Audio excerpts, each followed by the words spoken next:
ఈరోజు ప్రార్థన అనే అంశం గురించి ధ్యానం చేద్దాం. నీ దేహం దేవుని ఆలయమై ఉన్నదని మర్చిపోకుండా జాగ్రత్త పడము.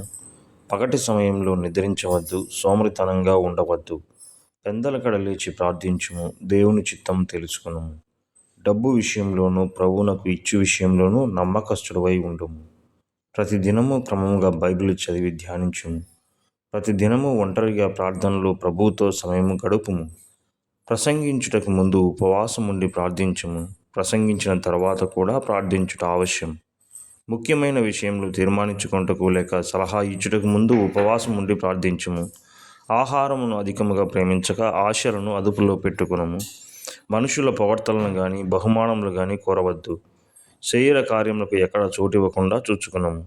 స్త్రీలతో ఎగతాళిగా మాట్లాడవద్దు, ఒంటరిగా మాట్లాడవద్దు.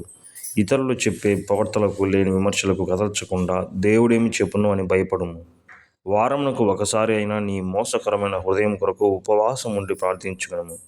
నీ ప్రేమ పవిత్రముగా ఉండనిమ్ము. శరీర ప్రేమ కలువనివ్వద్దు, కల్వరి ప్రేమగా ఉండనిమ్ము. ఆత్మల సంపాదనకై ఆరాటపడుము. మీరు దేవుని ఆలయమై ఉన్నారనియు దేవుని ఆత్మ మీలో నివసించుననియు మీరు ఎరుగరా? ఎవడైనను దేవుని ఆలయమును పాడు చేసిన యెడల దేవుడు వానిని పాడు చేయును. దేవుని ఆలయము పరిశుద్ధమై ఉన్నదని మీరు ఆ ఆలయమై ఉన్నారనియు తెలుసుకొనవలెను. ఈ వాక్యము 1 కొరింథీయులకు రాసిన పత్రిక 3వ అధ్యాయం 16-17లో చూడగలము. ప్రియ యవనుడా, ప్రార్థించుము. ఇప్పుడైనా మనం ఉపవాసం ఉండి, ఇప్పుడైనా పెందలకడనే లేచి ఉదయం, మధ్యాహ్న, సాయంకాలం 3 పూటలా ప్రార్థించాలనియు దానియేలు వలె, దావీదు వలె మన శరీర కార్యములను, లోకాన్ని మనం జయించాలని దేవుడి మాటల ద్వారా తెలియజేస్తున్నాడు. Praise the lord. ఆమేన్.